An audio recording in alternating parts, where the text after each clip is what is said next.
Sustainable Life and Directory sa bahin sang Purok Marcos, Barangay Concepcion. Kagama ko po naton si Kagawad Castillo. Kagawad, kamusta no latest update sining nagluntad nga shooting incident riya sa imong area of responsibility?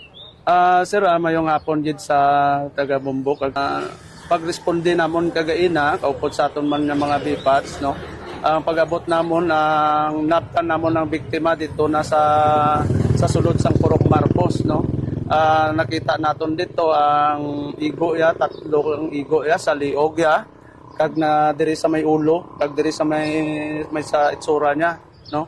So aton to nga gin proceed kag ginhigtan man sang tila ang ulo ya kay tungod niya nagaawas ang dugo sa ulo niya, kag ang dugo sa baba niya, no? Damo nga dugo ang nagagawas sa iyang baba muna nga. So sa pag-interview man namon, pag-interview namon sa iya, taga-tamlag siya, no? Kining lalaki, ang Kagawad? Biktima, Okay. ang biktima. So may ara man nga gin-interview namon, nga ari man diri sa palibot, nga nakita man ang gunman na nagatambay na dira sa waiting seat. Ang isa nagatambay dito sa unahan. So pag abot sa tong biktima, diretso niya gin palapitan kag gin tiro, no? So muna suno sa tong nakakita, no? So Kagawad, mga pila pangidaron sining nasambit nga biktima, Kagawad? mga 50 plus na siguro ng edad niya ang biktima. Sa retired army. Isa pa Marvel, no? Pa kadto diri sa Purok Marcos. Pinakabilog ang suspect. Ang suspect, duwa, no? Ang tag-isa sila sang motor. Kulay itom nga badya, kag naka-helmet ang isaman, kag naka-full blast sila daw sang nakaitom sila nga duwa. Ang information sang nakakita, pakadto going patampakan, no? Ang nakakita. Siguro do pigado gid, no? Kay sa ulo gid abi natong balaan kun ano nang natabo subong sa iya sa ospital. Kay sis do medyo pigado kay do gapurog na to siya kagay na. Sa information niya na pamangkot namon dito kagay na, may ara sa ginakadtuan dira, no? May ginalagawan sa dira sa sulod. Mga oras ni Kagawad na luntad dining shooting incident ri sa inyo? Siguro mga dira sa mga 12:40 o 12:35 siguro sang udto kay tungod sang kusog man sang ulan kagay na. No, kay ulan kagay na. First time naman ini natabo diri sa Concepcion nga First shooting. time gid natabo sir. So para bago ko man lang gani na nakita diri sir, no, sang pagkatabo na kay ti suno sang palibot dira, permi man daw na siya nagatadto dira. So sa pag-interview ko kagay na, suno sa iya, wala man sa sang kaaway, no? Ambal man gani siya nga wala man ko sala, no? Suno sa iya. Sa ginakuhaan ko siya sang statement, ginapamangkot ko siya kung ano gid bala ang may mga dahilan ba na pamangkot namon sa kagay na. Kag siya sang parente diri ang iyang ginakadtuan?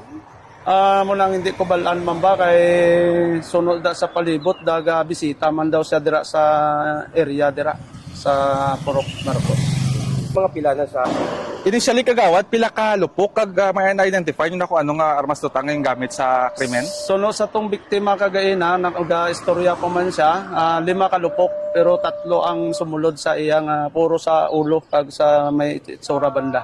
Sa liog ya diri kag diri sa ulo kag tong diri niya. Ano nga armas tutang ang yung gamit? So hindi niya ma-identify kay tungod sa pag nakapalagyo pa abisa dito.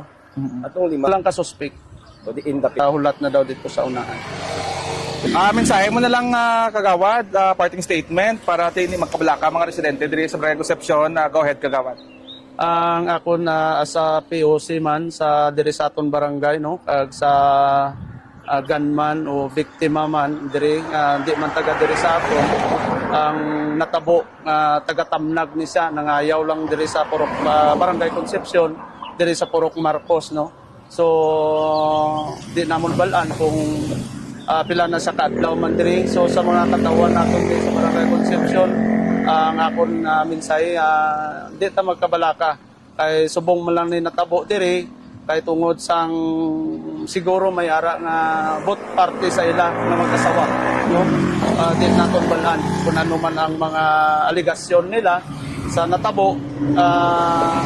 Kung buhi pa tong biktima, ma-interview to base makahambal man sa sang mga matuod kung sino ang iyagid nga kalitan o kaaway sa iya man nga kabuhi, no. Siguro salamat gid sa inyo sa atong mga media, sa atong bumbo, sa atong sa pag-interview man sa akon. Sige, Mayang madama- hapon sa inyo to. Madamang salamat kagawad kasi at mayang hapon.